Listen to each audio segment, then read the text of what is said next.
I'm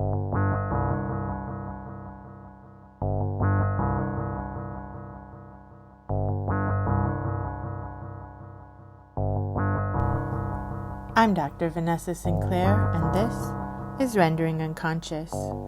Today's guest is Dr. Aram Sinnreich, a media professor, author, and musician. He currently serves as Chair of Communication Studies at American University's School of Communication. His work focuses on the intersection of culture, law, and technology, with an emphasis on subjects such as emerging media and music. He's the author of 3 books, Mashed Up, The Piracy Crusade, and The Essential Guide to Intellectual Property.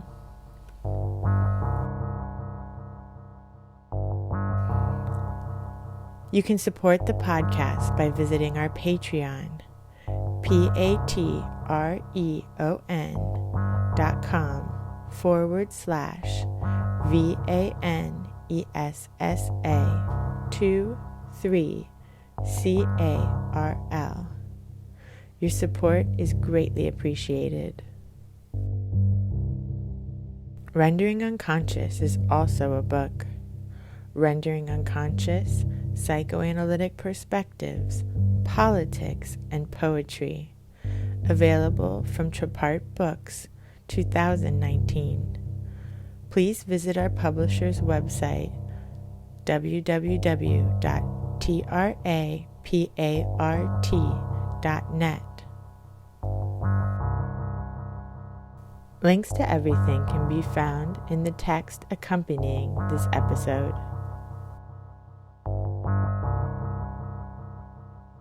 So where would you like to begin?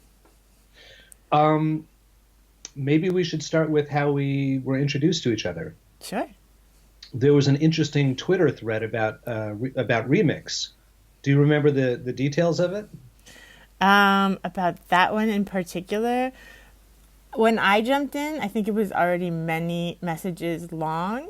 But when I jumped in, I was wondering about the difference between this idea of the cut and the idea of remix, because somebody was talking about how in order for something to be art, it has to be something that the artist had intentionally decided was going to be art, and that's what made art art. And I fundamentally do not agree with that, only because I think there's plenty of people that just compulsively make art, but I guess those would be outsider artists. So of course there's lots of different threads to those kinds of arguments and debates. But then I was thinking about this idea of cutups and remix, and how maybe the cutups are from the century before, when people needed to kind of cut down the system and deconstruct the narrative, and then now we're in a time where everything is being deconstructed and we need to put it together in new ways. So I love cases like this, because what you just said is exactly the premise of this little article that I wrote on Sounding Out, I don't know, back in 2012 or 2013 or something like that, where I said exactly that mashups and cutups are, even though they often get compared to each other, because they're, if you were to watch someone making a mashup or watch someone making a cutup, you wouldn't really necessarily notice much of a difference, other than that one is digital and the other is analog. But from an epistemological standpoint, they're actually totally opposite to one another, for all of the reasons that you say, right? Cutups were a form of resistance against the hegemony of the master narrative, and against the hegemony of, what Bill Burroughs called control, right? The kind of linguistic, ocular-centric vision of a unitary worldview that has no basis in empirical reality, to the best that we understand it. But that was so instrumental to maintaining political power during the 19th and 20th centuries.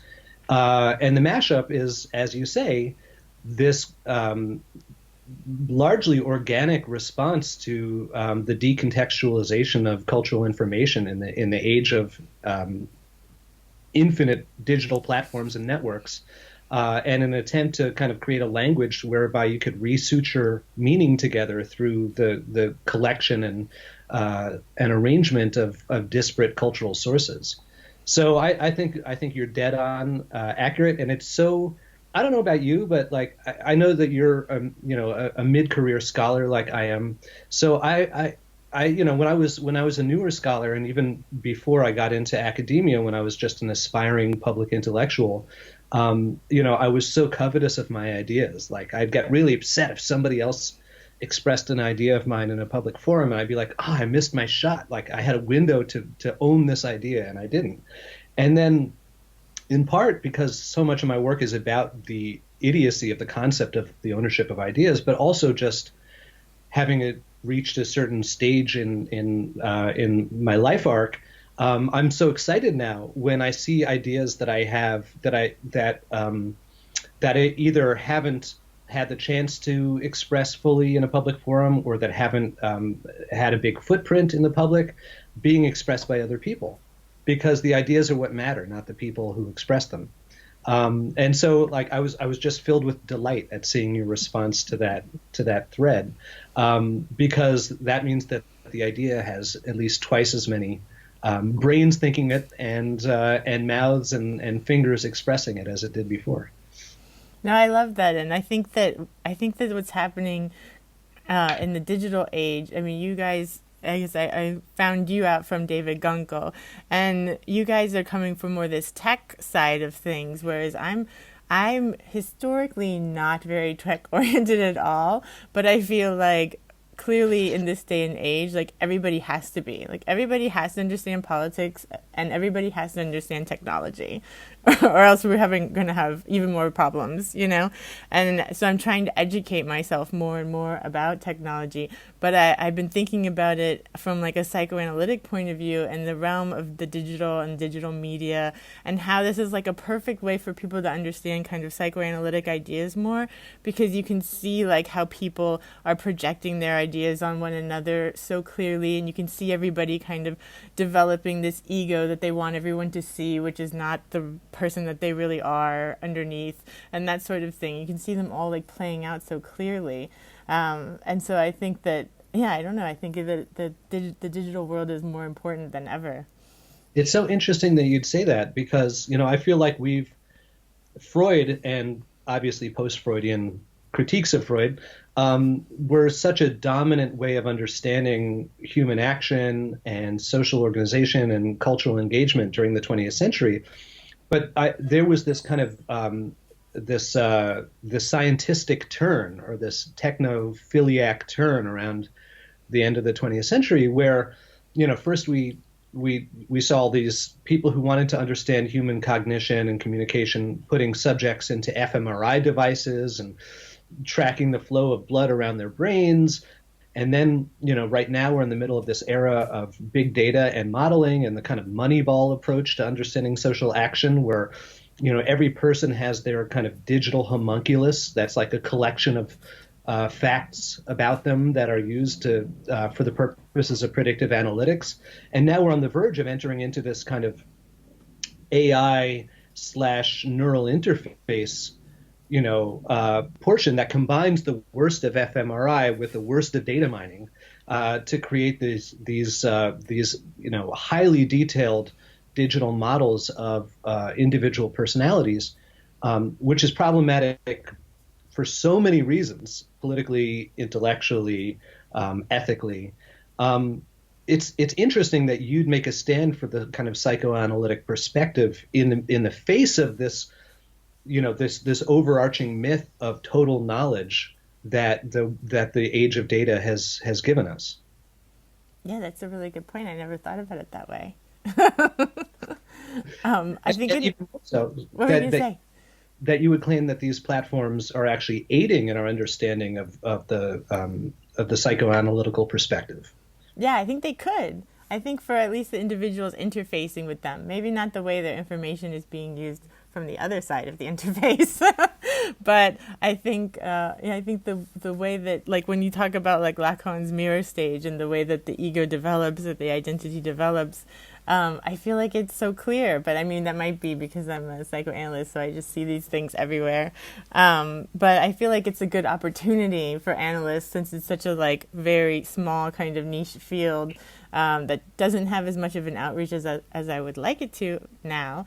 I think it's a good opportunity for psychoanalytic ideas to get out there more, like kind of explaining them through the way that people can see see them at play every day in their interactions on social media and that sort of thing. But I feel like there's maybe a lot less of a cultural literacy in that mode of analysis than there was half a century ago. Yeah. You know, you go back and you read like even like popular fiction or journalism from the 1950s, 60s, 70s, and people are dropping the language of psychoanalysis into their daily conversations and really thinking about their interactions with other people and about their own self-understanding through that lens. And now, you know, we're in the age of like BuzzFeed personality tests, like which Jedi are you? And so I don't mean to suggest like there's like a linear like, you know, diminution of the public sphere. I just feel like the metaphors through which we understand ourselves have really changed. And in order to achieve what you're hoping, you'd have to find some way to reintroduce that literacy in the basic concepts of psychoanalysis into the public at large. That's what I'm trying to do with my podcast. I should warn, like, full disclosure, like I am a dilettante in psychoanalytical theory. Like I know what Lacan's mirror stage is, but I wouldn't claim to be an expert in your field. No, of course. I'm on that side. You don't have to be. But yeah, no, it's definitely decreased because of the introduction of psychopharmaceuticals. It like was a direct hit to the field of psychoanalysis. Everybody just started prescribing psychopharmaceuticals instead, and talk therapy kind of went out the window. But I also think people are getting frustrated with being like overprescribed things, and so the talk therapy is having a bit of a comeback right now. Hopefully, it might just be around where I see things, but hopefully it's having a bit more sway than it used to, or it has in the past couple decades. But one of the things I really loved about your article that you sent from that Twitter thread was that it was really fun for me to read because I'm probably, I guess, around the same age. So also, I remember like when all these different things that you were talking about, like the girl talk and these mashups, were starting to happen like right around 9/11, around the end of 99 and around the beginning of the 2000s. And so it was really fun because I hadn't thought about all these kinds of things, but they were really like big phenomena when they were happening. And it's really great to see how they've like turned into like, now there's like philosophy about them, you know, instead of just like we were all just having fun listening to this great music, you know? For sure. I mean, it began like, in this respect, Remix is very similar to other subcultural styles in that it began as oppositional and resistant, and then it became kind of a signification of a broader subculture, and then it just, you know, ultimately got reincorporated into mainstream aesthetics and logics in a way that it's now completely invisible, or largely invisible. You know, like I teach classes on things like copyright and musical cultures and industries and digital culture. And even up to 5 years ago, I would reserve a class section towards the end of each of those classes focused on Remix and say, well, now that Remix has changed all the rules, how do we rethink about this stuff? And I don't do that anymore because my students are not really aware of Remix per se.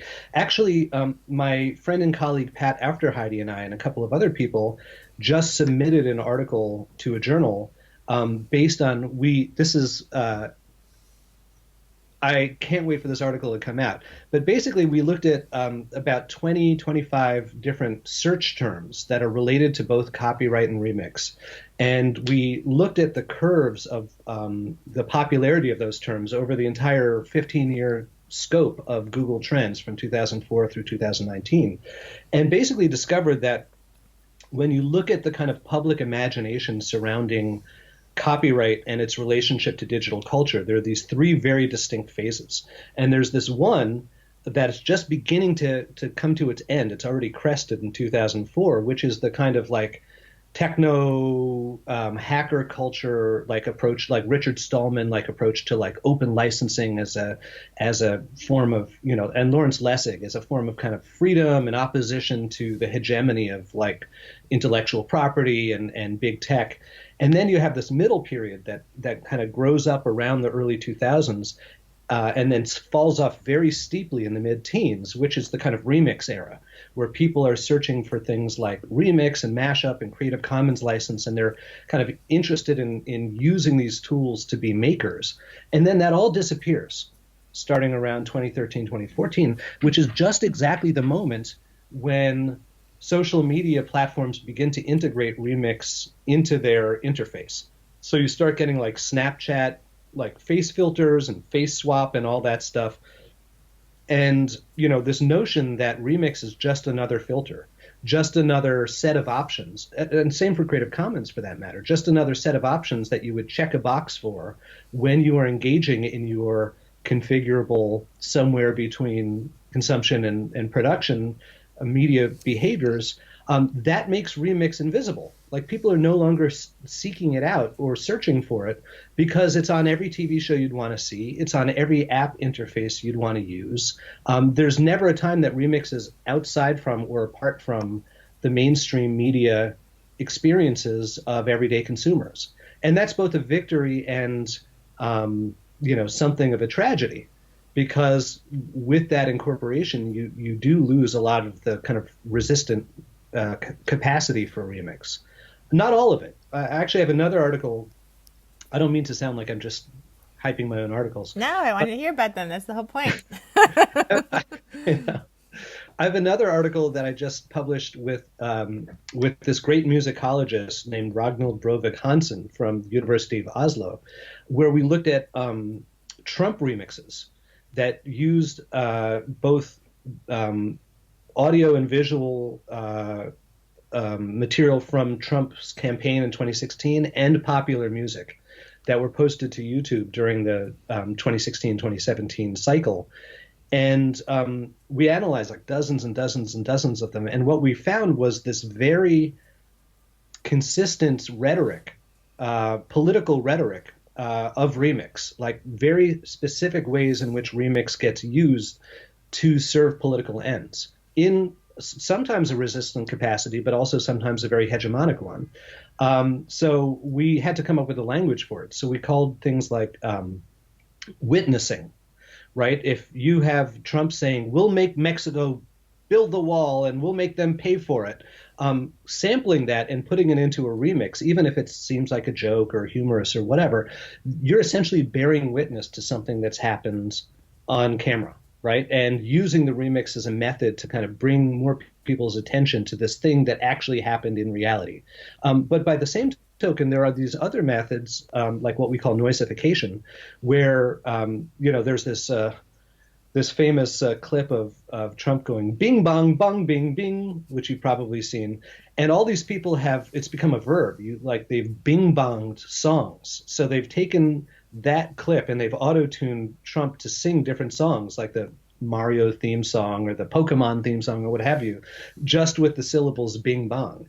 And we see that as actually serving the opposite end, which is kind of depriving him of his voice and using him in this kind of digital puppetry in a way that both highlights the senselessness of what he says and also kind of does this, what the situations would call a kind of detournement, where you're sending his signifier into a different signified altogether. Anyway, we came up with this whole kind of taxonomy of different rhetorical methods, none of which could have happened had remix not become a mature cultural form. That's amazing. You said something in there that really caught my attention. That was like, at the same time that you're consuming and producing, like with, I don't know, a Snapchat or something, but you're like consuming these apps or whatever at the same time you're producing content. I never thought about this in this way. Yeah, that was the whole reason why in Mashed Up, which was pretty closely based on my dissertation work, which I finished back in 2007. So this is like way old stuff. Mm-hmm. But my argument was that at that time was that the language that was coming out, which was then kind of, because of Lessig largely coalescing around the language of remix, that was missing half of the equation, right? Because what was happening was not only people riffing or like doing their own take on something that was out there. What was happening was a breakdown of the fundamental ontologies of industrialized society. This distinction between artist and audience, between producer and consumer, between public and private, all of these distinctions, which were instantiated in the infrastructure of cultural engagement, and in our laws and in our technologies, as the STS scholars are great at pointing out, they were no longer feasible because what people were doing didn't fit into either of these categorical polarities. And so there's all this gray area opening up, which violated the law and violated the economics and violated the terms of use of the software and hardware, not because people were criminals or because they wanted to, even because they were necessarily critical or resistant of power, but because the opportunity lent itself and we didn't have a language or even a cultural logic that permitted granting any validity to those gray areas. So I called that, instead of remix, I called it configurable culture and configurability as a way to try to create a new language that would encapsulate those many different possibilities opened up in that space between the two polarities. Yeah, I love that. Thank you. David Gunkel talks about you talking about that in his book, the Remixology book, and that's what caused me to order your book, which I don't have yet, but it's coming. You got the hard copy. But he keeps talking about how you talk about this configurable culture, and I'm like, that is genius. Like, that's like, yeah, it's perfect. Thank you. It's ironic you use that word because like so much of that book is trying to destroy the myth of genius, and so I have all this stuff about. So basically, what I did in that book was I laid out the theoretical groundwork that we were just talking about, and then I decided to talk to people who were on the front lines and figure out how they were resolving these irresolvable gray areas between the two polarities. And in that case, because it was the mid 2000s, it was largely DJs, mashup DJs, but also mixtape and EDM DJs and hip hop DJs. And I basically asked them, you can't ask them like, what is your epistemological approach to reconciling the polarities of industrial capitalism? So instead, I'd say like, what do you think is original? Like, and how like what makes something original or unoriginal when it's entirely based on samples? Or when would you say you're performing and when would you say you're composing? Or do you think of yourself as an artist? And then I'd kind of listen to what they had to say, and I ended up doing a lot of kind of discursive analysis on the back end. It was really interesting having access to those people on the front lines because so much of what they had to deal with in 2003, 4, 5, 6 was augured what the rest of society would have to deal with as more and more social institutions changed under the logic of the network to these non-binary epistemologies. So I ended up abstracting these kinds of takeaways that I thought were relevant far beyond the world of music and even far beyond the world of remix. Things like, the collision of public and private. Or what I call DJ consciousness, which is essentially a riff on Du Bois's notion of double consciousness. This notion that you're always kind of hearing yourself from outside while you're experiencing yourself as you're basically, you have to reconcile subjective and objective in your presentation of self and in your cultural engagement. And it's been fascinating in the decades since the book came out to watch all of these things that were so apparent in the musical culture of the time, but not apparent in our political or public culture, becoming normalized and becoming standardized. And so much of the hand-wringing that's now happening was entirely predictable within that particular subculture. Anyway, I do find it endlessly fascinating. But part of what I was arguing was that the concept of genius, which was this romantic ideal, had no place in a configurable world, right? Because we no longer either have the necessity or the capacity to assign a single individual the credit for the expression of an idea. I mean, it's always been a myth, but you were able to sustain the myth by putting a book between two covers and selling it over a shelf, or by screening a movie at a theater where people had to sit quietly in the dark and just experience it. Or you could say the same for a concert hall. And this breakdown between the consumption-production dichotomy reveals what has always been true, which is that the production of meaning is a collaborative, communal, and consensual act. that it's fallacious to ascribe to a single individual, and therefore the notion of genius is not only meaningless, it's counterproductive. It only serves to reinforce antiquated power structures and economic and legal arrangements. I like that. That makes perfect sense. I won't say it's genius. Well, what a lot of people, so I It's would a great ask, configuration. I would ask the DJs, I'd say, do you think there's such a thing as genius? And they'd say no. They're like, people have genius moments and they're genius ideas, but they're no geniuses. But then when I would ask record industry people who's a genius, they'd be like, oh, P. Diddy. Sean Combs Whoever is a genius. sells the most. Yeah, exactly. That's exactly right. Makes them the most money. Yeah. It's interesting. Which is It's always been the definition. right, exactly. Whoever is the easiest to like commodify, package. But it's interesting that DJs are having that kind of struggle because that reminds me of what was happening like 100 years earlier when people started making collages and actually cutting out papers and magazines and sort of thing, and that wasn't considered art at the time, and of course now it is. But yeah, it's like another aspect of a similar thing. For sure. I mean, in Mashed Up, as you'll see when you read it, like I actually trace some of these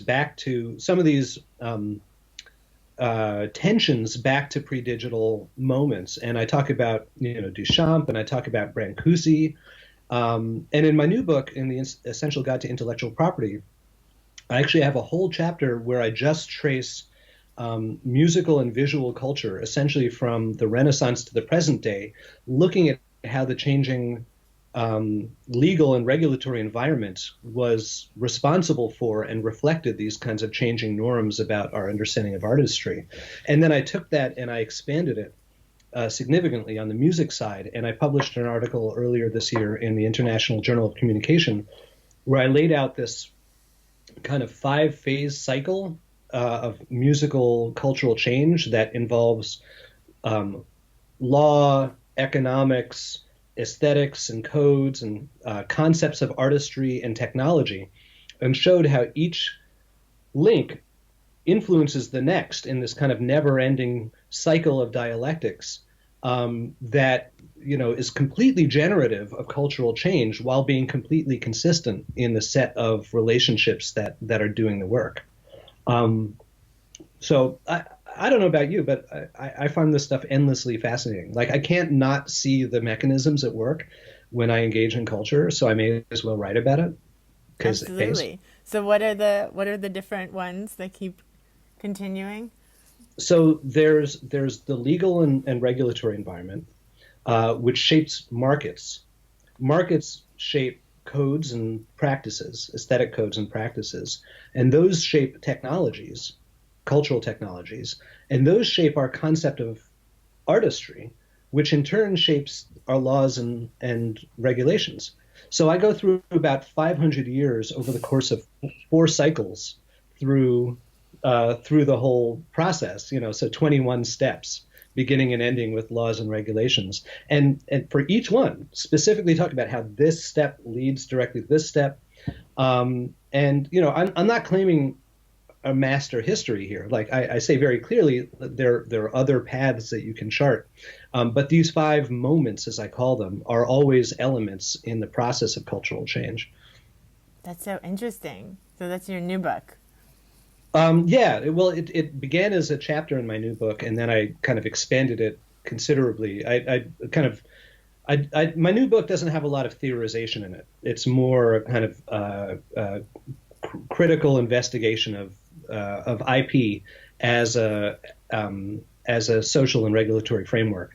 I was interested. It was really important to me that if people are reading a book about copyright and intellectual property, that they understand all the things that these books typically leave out. And one of the things that they leave out is that copyright is not, just a reflection of the needs of artists or of industries, but is itself constitutive of cultural change. That culture is shaped by law, and that our understanding of who is an artist and what is an artwork and how we should engage with art is all rooted in in the need to justify the contours of our legal system. And whenever we change our laws, there's this ripple effect where we end up having to change our economies and our epistemologies and our codes to suit those, which, of course, feeds back into itself, which is the most interesting thing about it. And it's this never-ending process that it would be difficult for me to come up with an example of cultural change that didn't involve it in some way. Like, I mean, to talk about the world of visual art, right? It's not an accident that Impressionism emerges at exactly the moment where copyright gets applied to visual art in the West, right? This notion that that every artist has to have a unique vision has not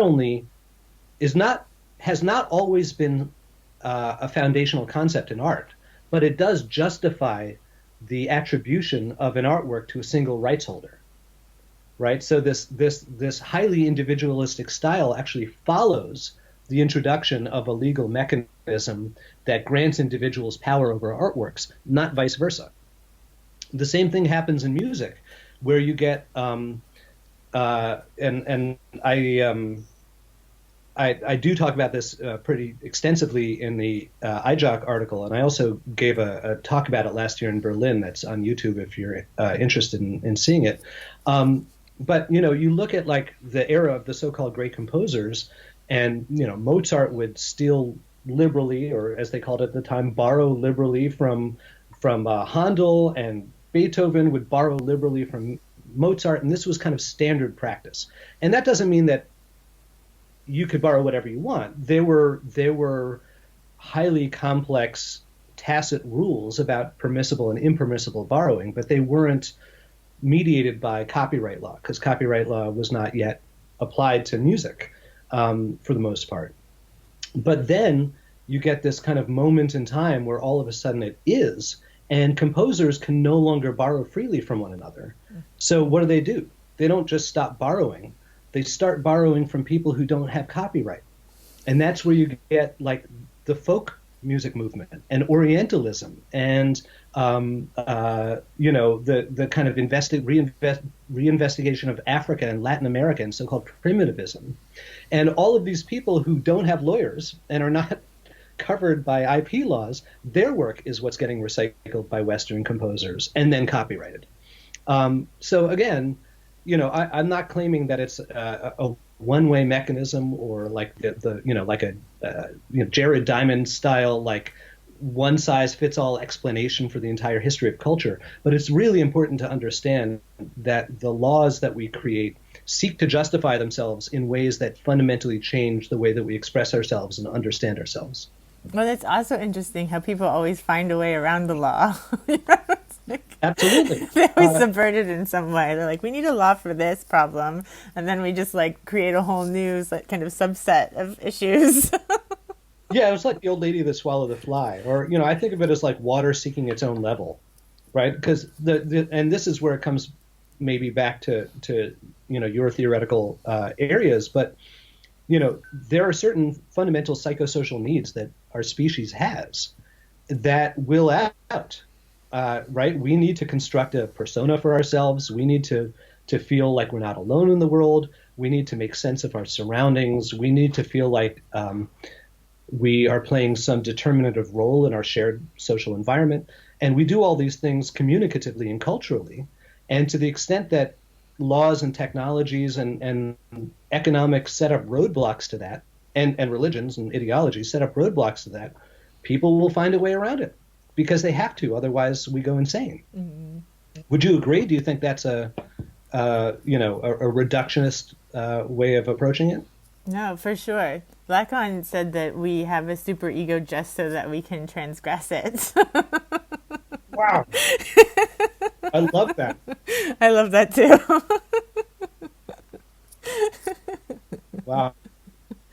He's got some moments. Yeah, because I didn't order the copyright book because I just assumed it would be like too technical, like it was about laws and stuff. But I need to understand this whole thing is really interesting to me as well. Yeah, so that book, I got approached by Yale to write like basically a copyright course book, a textbook, and intellectual property, not just copyright. And I didn't want to do that because it sounded boring, and because other people have already written it, and like I just like you can only write so many books in your life. I didn't want to write that one. But I had this idea that I would write an anti-course book. Like I would write about all of the things that copyright and IP course books never tell you about that are really important if you actually want to understand it. And I pitched that book, and they actually went for it. So then I had to write it. So I have a whole chapter just on like lobbying and campaign finance, and like tracing the lines between all the money that IP-based industries spend to shape the law and the way that they've actually succeeded and not succeeded in some cases. I have another one just about international relations, looking at how IP laws and treaties get used as this kind of, I mean, look what we're doing to South Africa right now. I don't know if you've been following this at all, but the U.S. Trade Representative is basically following through on its threat to bankrupt the entire country because we don't want them to incorporate the same free speech laws into their copyright policy that we enjoy in the United States. It's insane. And it has nothing to do with copyright or with artistry, and everything to do with establishing and maintaining these structures of international power relations that relegate, developing nations to client status with respect to the U.S. and the EU. And then, you can understand the behaviors of companies like Brazil and India and China and Russia as being a form of resistance against American hegemony. Not that they don't have their own hegemonies. Obviously, in case of China and Russia especially, they're these superpowers and these developing nations and coalitions are waging soft war through the medium of intellectual property policy. So again, I've never read an IP course book that talks about that, and I think that's really important. So I devoted a chapter to that. So, it is technically a course book, and I hope lots of people assign it to their students. But it's not full of technical jargon and stuff. It's hopefully written in a very accessible and even entertaining way. A lot of storytelling. Words, great. Stories help. Giving examples. No, but we're at such an interesting time because that's what I've been thinking about as well, is like, how these laws are applied or affect one another when all of our countries are so intertwined at this point through all these technologies and our economies and that sort of thing, and what kind of impact that's having and how that's changing things.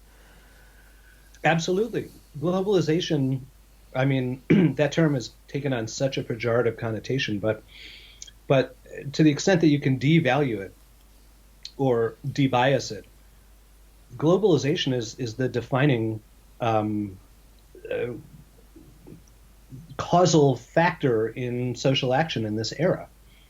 The global flow of capital, of information, even of people and physical goods is qualitatively different than it was even half a century ago, and it's challenging for global sovereignty, for individual citizenship, for cultural exceptionism and isolationism. And so I think so much of what we're seeing, including the Trump phenomenon and the Brexit phenomenon and the Modi phenomenon, and the Bolsonaro phenomenon are all responses to this and kind of attempts to reinscribe localized power onto a globalized infrastructure. And then, I'm an American Jew, and the American right wing is throwing around the term globalist willy-nilly right now as a kind of Nazi echoing synonym for Jew. And it's funny because on the one hand, it's terrifying to see the resurgence of Nazi rhetoric, but on the other hand, I kind of am a globalist.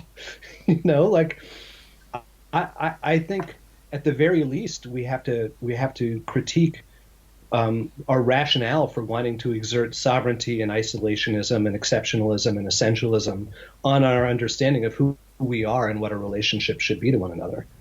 But by the same token, I don't think that I'm not advocating for a like a a one world government, the way that a lot of the conspiracy theories would suggest. And I think there are also dangers. Like in another article that I wrote last year, I talked about algorithmic copyright enforcement. Basically the bots that they install on at ISPs and on big sites like YouTube that will automatically identify something that's infringing and then remove it from the site.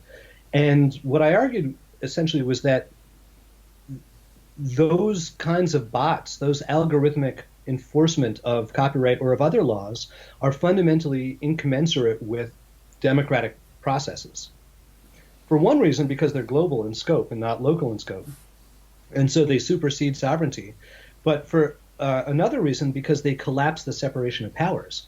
So you basically have one algorithm being like policeman, judge, jury, and executioner without any due process or transparency or accountability. And not only does that undermine the separation of powers that we have written into our political systems, but it also normalizes the undermining of the separation of powers in a way that makes it seem perfectly rational for somebody to have their life determined by a faceless party who is serving as police, judge, jury, and executioner all at once, which is terrifying. Totally.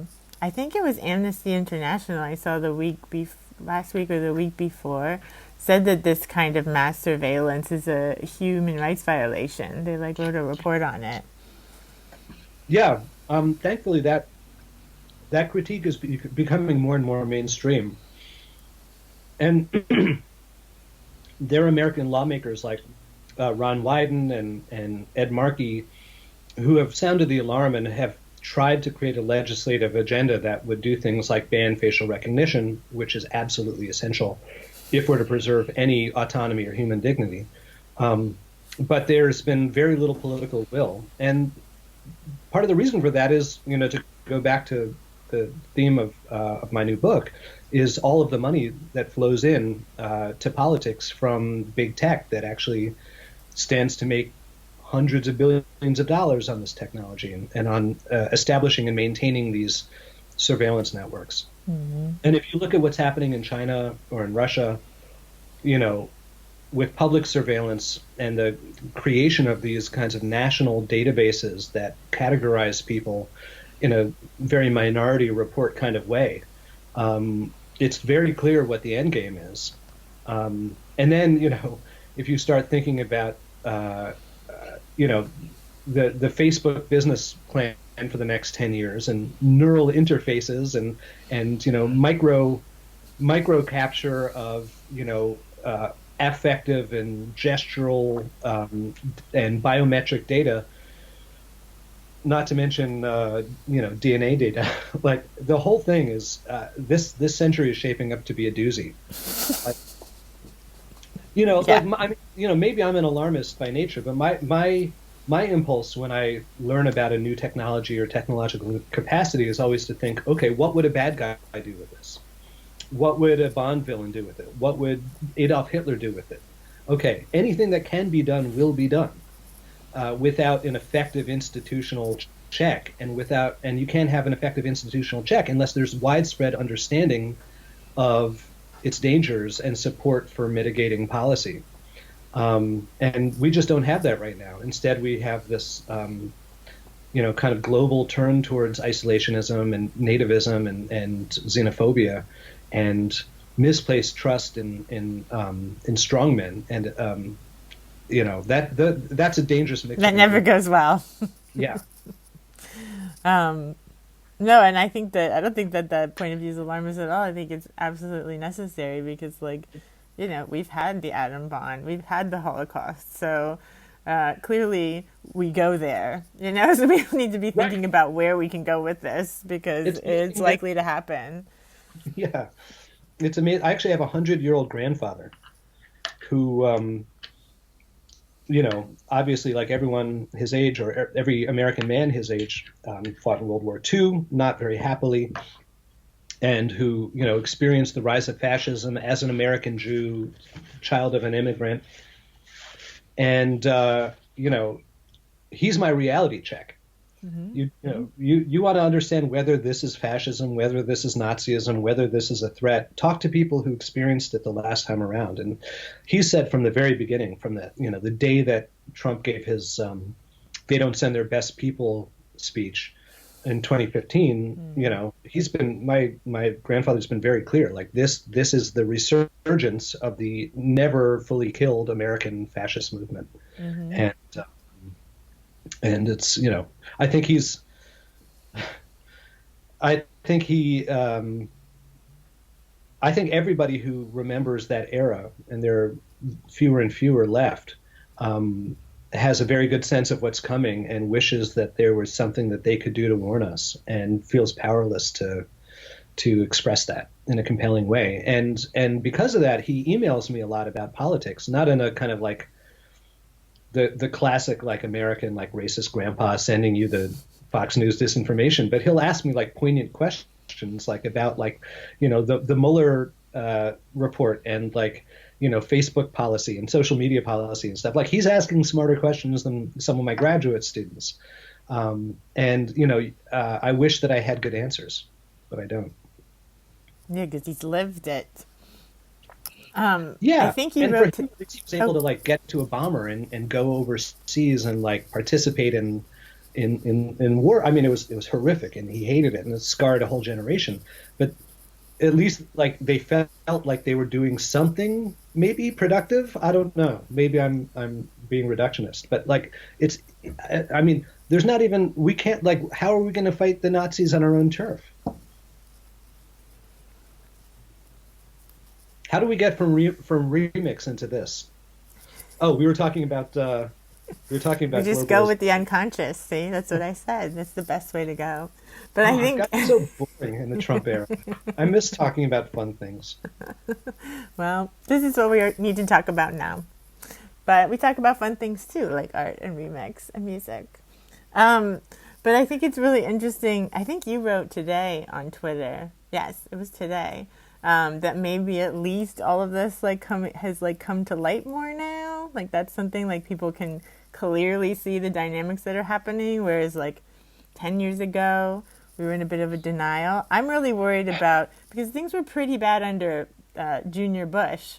And then we got Obama. And I'm really worried about a similar thing happening where like we just get rid of Trump and then everybody is like, okay, now everything's fixed. Because it's not. So I don't think we're in danger of that happening, unfortunately, because I think that the proximate crises that underlie the Trump crisis are not going to there's no path to alleviating them. I'm talking about things like climate catastrophe. I'm talking about wealth inequality. I'm talking about pervasive surveillance and corporatization of the public sphere. These were on the rise just as much under Obama as they were under W. And, Trump's agenda clearly supports them, and he or his handlers are wise enough to know that he benefits politically from them. So he's probably accelerating them. But it's not like, I mean, I love Elizabeth Warren and I agree with almost everything that she says, and I desperately hope that she'll be our next president. But I don't expect her to solve any of these problems. I just expect her to nudge the ship in a new direction, and depending on which IPCC model you believe, that may or may not be enough to avert the worst version of catastrophe. But I don't know about you. I have two kids who are still school-age children, and it not only does it make me much more invested in the future of our species, although I always kind of was, because as I was saying before, I'm a globalist universalist type, but it creates challenges in parenting because you don't know what world you're preparing them for. You just know it's a world of change and crisis. So what kinds of skill, like, do they need to get A's in algebra? Should they be like doing like, STEM after school programs? Should they be reading, literature nonstop? Should they be creating art? should they just be investing and enjoying the moment and meditating and playing and living their best life? It's really hard to know. And you know, the all of the old cliches about, like, you know, you got to get into this school so that you can get into that school, so you can get into that profession, so that you can make that much money and get your pension. Like, that whole track, that 20th century American pathway to the bourgeoisie is like, it's gone. It's out the window. It is. You know, my teenager has totally fallen in love with Broadway. Just and he's a wonderful musician, but he's also an enthusiast. Like, he can tell you the capacity of all the Broadway theaters, and like when, you know, who was in the original cast of each of the shows and what else they were in and all that stuff. And you know, when I was a teenager, developing a love of music and an aspiration to be a musician, I was strongly discouraged by my parents from pursuing it, because they, at the time, I think very rightly concluded that it was going to be the harder life for me to follow. As it turns out, music has made my life a wonderful thing, and I'm glad I never stopped. Although I've never, you know, been a superstar musician, I've you know, had a wonderful music career, and among other things, it connected me with my wife.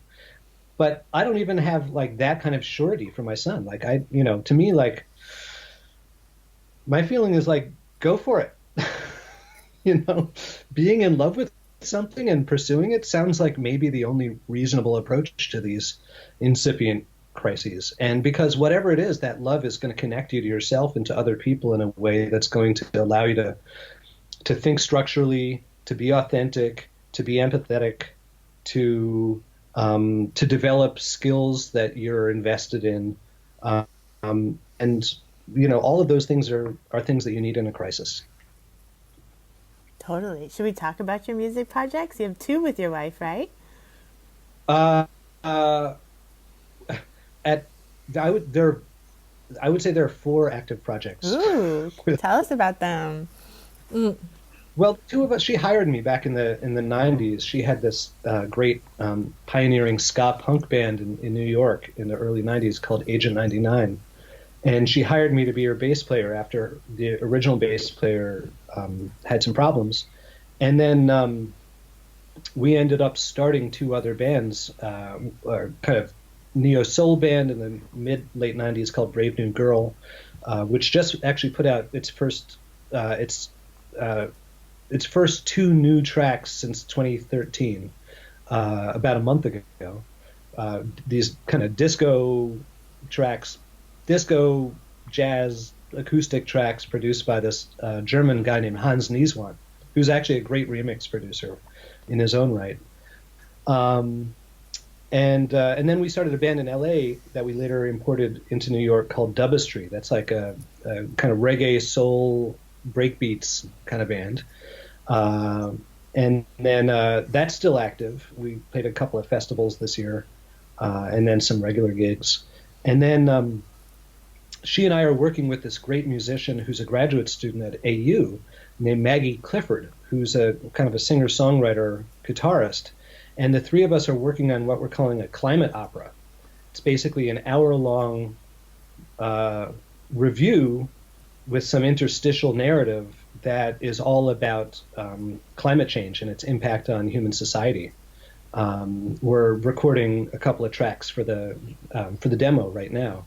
And then my wife and I just started a new project. Since the rest of our collaborators are in New York from Brave New Girl and Dubistry, and we've lived in DC for almost 5 years. And so we've gotten tired of trying to drag them down here to play shows or having schlep up there to play shows. So we started a new project called The Show with Dunia and Aram. Her name is Dunia. And we actually just played our inaugural gig 2 weeks ago in DC. And that's a stripped down kind of band where I'm playing upright bass and she's playing ukulele and singing. And then we have a kit drummer. And we're essentially playing a mix of kind of reggae, ska, folk, and soul songs, depending on the venue and audience. That's awesome. I love the upright bass. Yeah, me too. Upright bass has kept me sane throughout the Trump years, and I'm very thankful for that. Yeah, do you play? Are you a musician? No, I don't play, but I make cut up poetry. Hmm. So I started writing a book on basically the cut and psychoanalysis. So talking about psychoanalytic theories using cut ups and artists that either use cut ups like Burroughs and stuff like that, but also could be like film editing or sampling music or anything that's like cutting. And then I decided I need to understand this better, so why don't I start doing cut ups? So I started like cutting up my own writing about cut ups, and then Oh, yeah, it's been great. And that was like, I don't know, 5 years ago. I started cutting up my own writing about cut ups. And then I kind of put the book down for like the past, like, I don't know, 4 years. And I've just been making cut up poetry. And then in that time, I met my husband, which is why I'm in Sweden now. But he kind of works, he's a musician and artist and filmmaker, and he works with the cut up ideas as well. So I was in this like, I don't know, psychosis, I'll say, where I would like make my cut up poems and then I would record myself reading the cut up poems and then I would put them all in iTunes and then I would shuffle the recordings of the readings of my cut up poems while I was making more cut up poems. I don't okay, so know. here's a question. By the way, I love this, and I can't wait to listen to it all. And I wish I'd done more due diligence prior to our conversation.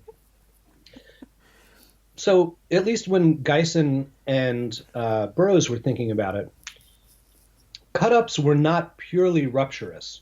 They created rupture in order to create a space of possibility where new meanings that were independent of the structuring authorities of consensual public language would be able to emerge, right? You create cracks in the architecture, and then prohibited meanings rush in to fill the space. Mm-hmm.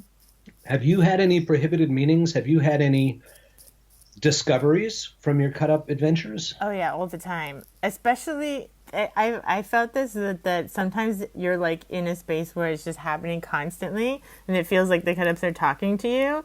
And then sometimes it's just like more regular kind of collage art making. So it seems to ebb and flow. Like, Um, give me an example, if you don't mind. Oh, well, I'll tell you a Oh, good one just, that happened on early on since I'm a psychoanalyst. So Lacanian psychoanalysis differs from Freudian. The big like clinical difference is that they cut the session. They'll like end the session early and throw people out. So it's like an interruption, which is also interpretation. And when I started doing these cut ups in the beginning, sometimes the words I don't cut up like around the word. Sometimes you cut in the middle of a word. So when I put it back together, two words came together and it said interruption, which I thought was ooh, I pretty love that. cool.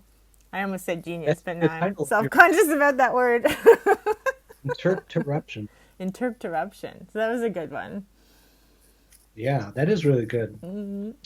So do you think, I mean, so in Burroughs's cosmology, both control and consciousness were disindividuated and alien entities, right? And we're the substrate. It's almost platonic, right? We're these receptacles that consciousness kind of comes into, it expresses itself, then it moves on. Or not even then, simultaneously it moves on. Um, do you have any, A, do you think that there may be truth in that? And B, have your cut up experiments given you any insight into the existence of consciousness independent from the human substrate?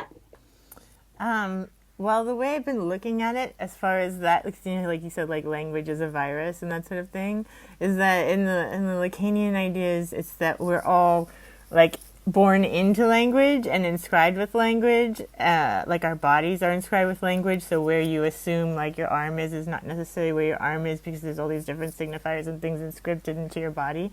So I've been looking at it more like through that angle. So what does that mean in practice? Well, it's, I guess it's the way you would listen to a symptom. You'd have to listen to the way somebody's using language to figure out kind of where their symptom is coming from, not overtly, not what they're overtly talking about, but what's kind of underneath the surface. And I think the disrupted session helps in that way. I don't disrupt my session, but I think the Lacanian idea is interesting because it gets people out of their kind of day-to-day narrative that they already really know, but they're seeing themselves say anyway, and gets them to like cut that out basically so they can actually speak instead of like kind of saying what they're already basically like programmed to say through their life and development and the society they've been born into. So what's the origin of the actually? Do you believe in individuals? That's a good question. I go back and forth. Yeah, I don't know exactly what I believe. And I think that it's more, I think that we're more socially linked than we think.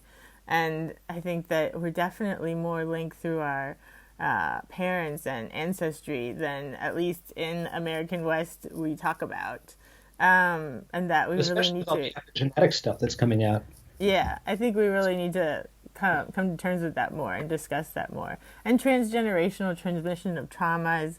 You know, my first patient, my first analysand was a grandchild of someone that was in the Holocaust, and she had all sorts of symptoms that were related, even though she didn't know consciously until she had started analysis and then started talking to her family about it, because they actually, when they emigrated, decided to like completely negate the past and like try to make a new life, you know, and change their name and everything like that. So there's a lot transmitted unconsciously that people, more than people I think, like to realize. I think that's absolutely true. I mean, it jives with my experience of being alive and with my knowledge of the people who I'm close to. You know, it's my wife is African American, and as I mentioned before, I'm a Jew of recent immigrant vintage on some sides, and you know, I think we both carry that epigenetic capacity to reproduce the trauma of our immediate ancestors, and our kids are so hypersensitive, and it's not what I would call a cultural thing. It's not like we have a family culture. We weren't like the kind of parents who'd be like, you have to Purell your whole body before you touch our children, and you're not allowed to climb in the playground. And like, we weren't phobic, or like, at least consciously phobic or precious or like overly protective of our kids. We were very much like, as New York City kids of the 70s and 80s, we were like, you know, a certain amount of exposure to the world can be a very good thing. And yet they've both turned out in their own very different ways to be so hypersensitive. I mean, my son is home today he has chronic migraines, which both of us get also, but he gets them even more than we do. And he becomes so sensitive to sound, to touch, to light. And it's both a blessing and a curse, you know, in terms of its impact on your daily life. Like, it's part of, I think, why he loves music so much. But also it incapacitates him when there's too much information or too much information that he can't reconcile. And I wonder how much of that is that legacy of trauma being passed down. Like, have we created like a perfect storm? And I wonder whether other couples whose family histories combine different kinds of trauma find similar things with their children. Yeah, absolutely. There's a psychoanalyst in New York named Stephen Weissner, and he talks about Freud's early studies of like telepathy and that sort of thing, and he explains it in this way that like there's nothing like supernatural or anything about these things that Freud was studying. It's more like a way that people develop if they have like, you know, really abusive parents or really narcissistic parents or some really traumatized parents. And they just become like hypersensitive and able to kind of foresee what's about to happen is a survival mechanism, is a way to like make themselves feel safe in the world and that sort of thing. And then it gets like mistranslated into some other idea. So I thought that was interesting and different take. It's not as unconscious, but it's a similar sort of sensitivity to the world. So I feel like I'm getting a free psychoanalytic session with you by doing this interview. Because I've always been a futurist, right? I mean, before I was in academia, my job was literally, I was a tech and media industry consultant, like writing 5-year projections and talking about how changes in technology would create changes in culture and industry. And I still do that in a very different way in my academic work. And I've always, this is going to sound like a stupid name-dropping anecdote, but it's not. I was once at a literacy event about 20 years ago with Spalding Gray, the monologuist and actor, and this is the only time I ever met him. He's a super nice guy. Him and his wife were there, and he was doing the thing of not wanting to talk about himself, so he was asking me about myself. And I was in my 20s, and I was working as the tech consultant and analyst, and I tried to describe to him what I do, and I went on for like 2 or 3 minutes, and I was a little nervous. I loved his work, and I was like, and you see, I try to look at what's coming down the pike and explain to, and he stops me at a certain point and goes, "Oh, you're a futurist," and I was like, "Yeah, that's what I am. I'm a futurist," and so I wonder. I mean, I'd never thought about the psychoanalytic connotations of futurism as a potential reflex for self-preservation, but that makes a lot of sense. It makes a lot of sense. That's fascinating. Wow. Thank you. Yeah, that's what I'm here for. Should we stop there? Was there anything else that you want to mention that we didn't get to? Any events or books or projects coming up? I could have this conversation with you for hours. I feel like we only skated along the surface, but we can always do another one. That's true. I'd say definitely check out the new book. It just came out this year, The Essential Guide to Intellectual Property. Those 2 new Brave New Girl tracks that I was talking about, produced by Hans Nieswand, they're everywhere: Spotify, Apple Music. And I can link everything with the podcast. Oh, that'd be super. Yeah, across the street, around the world, and I want to take you to Brazil. And then, look out for, hopefully next year we'll be premiering the climate change opera that Dania and Maggie and I are working on, and that's got some really beautiful songs in it. We've all found it very affecting, trying to grapple with this, almost. This level of crisis that you can barely encompass in your mind, just thinking about the scope of devastation that is almost insured at this point, and trying to think about not only humanity's history, but also humanity's future. I just yesterday recorded the upright bass for the demo version of this song of Maggie's called 2393 AD. That is kind of an oral recounting of the people in this isolated village of the events that brought about the climate apocalypse. So anyway, it might not be a laugh-a-minute riot, but it'll be a really beautiful musical set of compositions and hopefully public events. And as always, I try to make almost everything that I do free and broadly accessible. I'm very committed to open access. So if anybody has trouble finding any of my articles or anything, let me know, and I'd be happy to share it with you. Great. I love that. I really want to read the one that came from the chapter in the new book. And I'm going to watch the YouTube video, which I will also connect to this. But everything about like what's coming up in the future will be on your website, right? Yes, I have a website. It's just my last name, Sinnreich.com. Mm-hmm. Good. No, when I've been for this book that I'm writing, I wanted to read a friend's article on Scansion, which is like the Lacanian cut, throwing people out of the session. He calls it Scansion, and I wanted to read a friend's article, and just to like download it for 24 hours was like $42.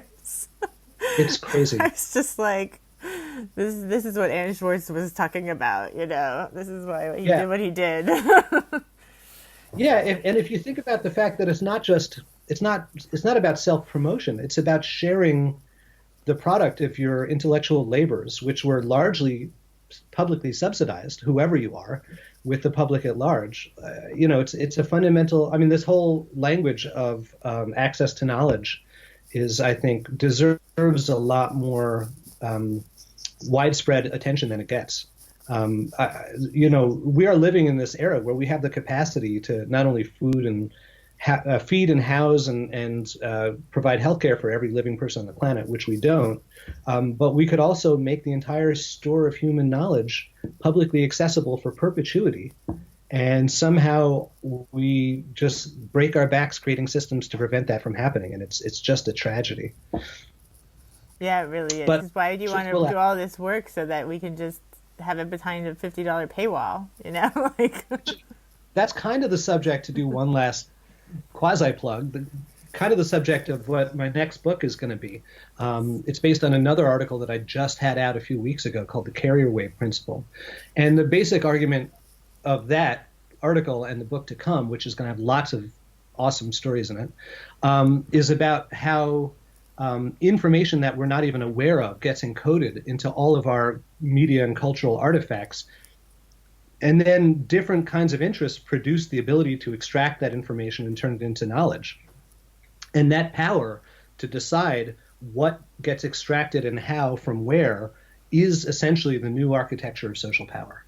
So it's almost like the Foucauldian kind of knowledge power dynamic, but applied to like an STS kind of understanding of sociotechnics, and realizing that we have to think proactively about the kinds of knowledge that are going to be produced from everything.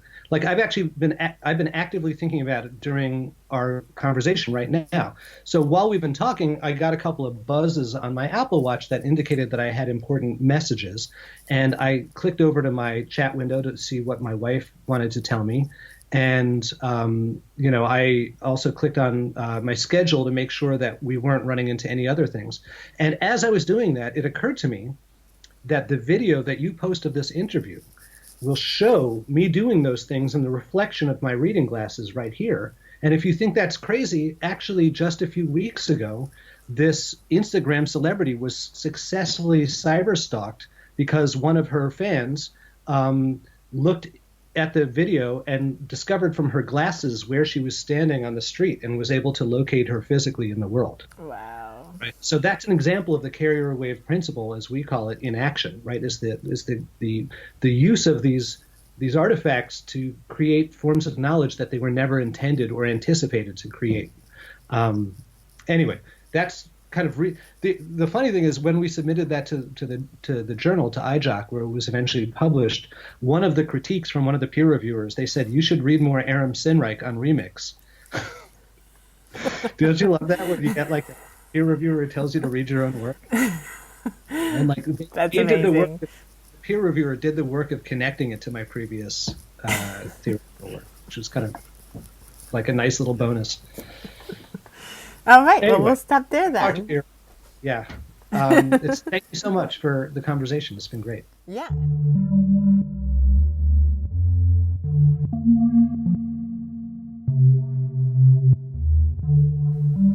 Thank you for listening to Rendering Unconscious.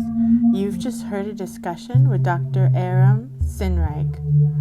For more, please visit his website, sinnreich.com. That's SINNREICH.com. For more information, you can visit my website, drvanessasinclair.net, or the podcast website, renderingunconscious.org. You can support the podcast by visiting our Patreon, patreon.com/VANESSA23CARL.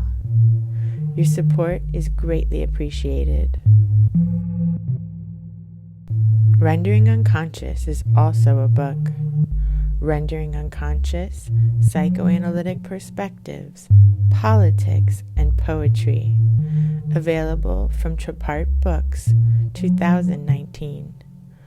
Please visit our publisher's website, www.trapart.net.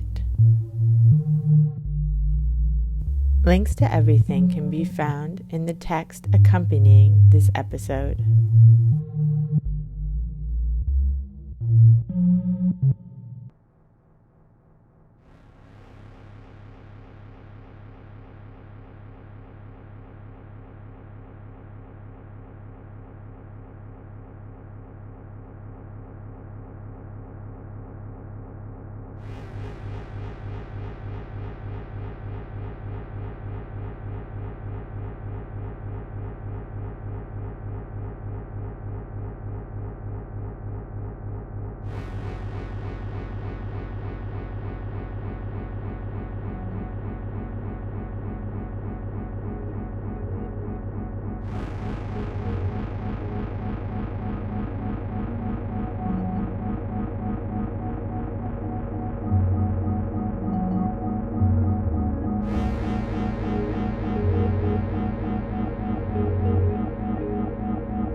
Sexuality is a force of nature.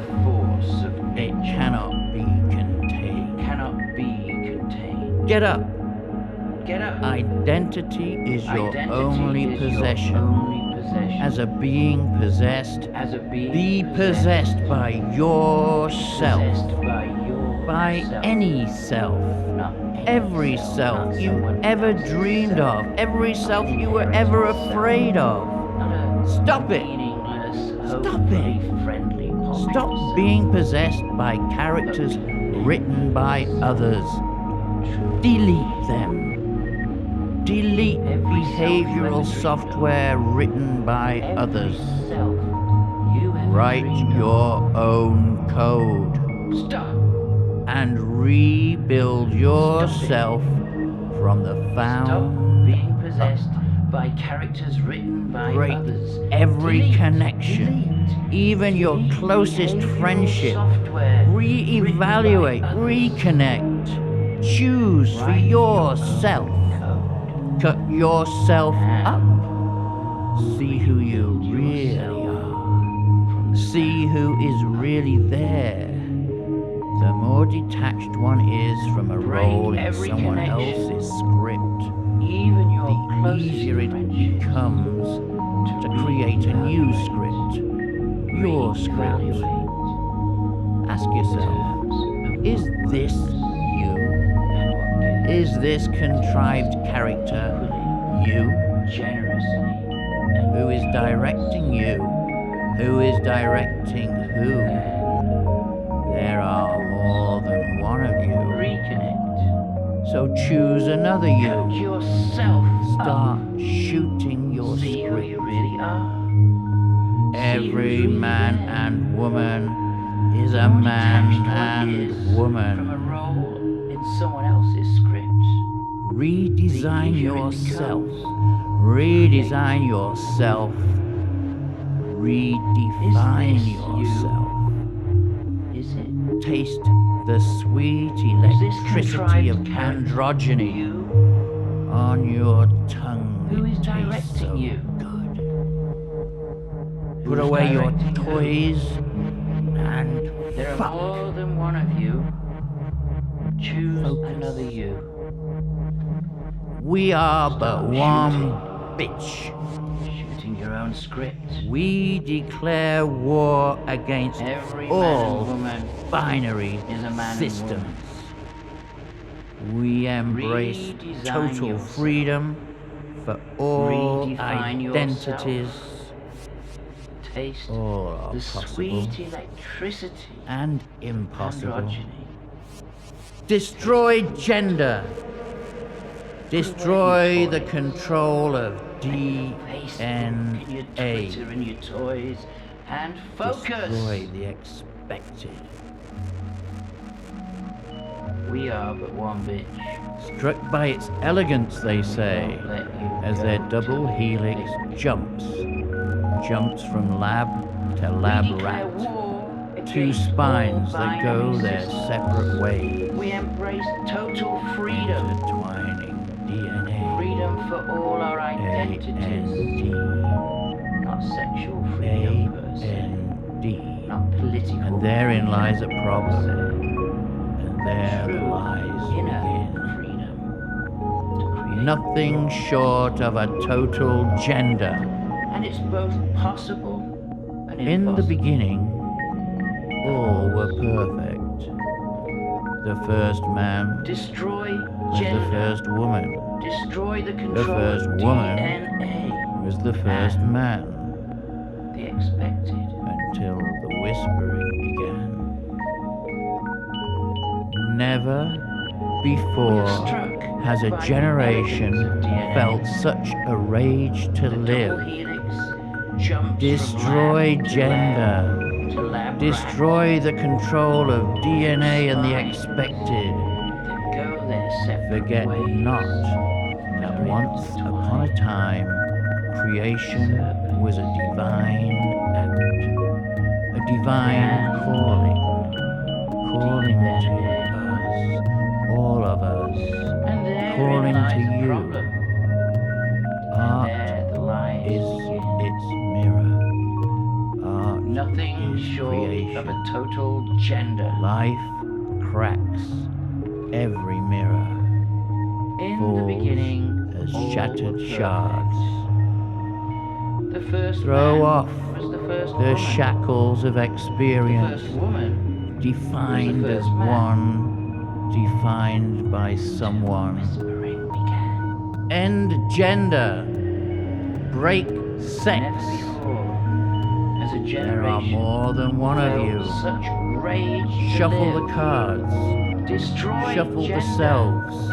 Pick Destroy one. the control of DNA. Throw that one away. and Now the pick another. expected. There is no reason to No be someone expectation. different every day. No justification. Identity is theft. No condemnation. Identity is theft. This AND, Forget not. this that once upon DNA, a time, this strand, creation was stranded. a divine act. A strand divine dead, calling. dead on arrival. Creation is There you calling are, to boys. us. It's calling to Slapped, you. slapped Art into shape is by its your mirror. deliverers, Art is a mirror. professional doctors, Life clapping you into into life, cracks into ignoring every the mirror, screams. falls as shattered shards, They want you cutting us to up, conform making to us a bleed, pre-recorded software.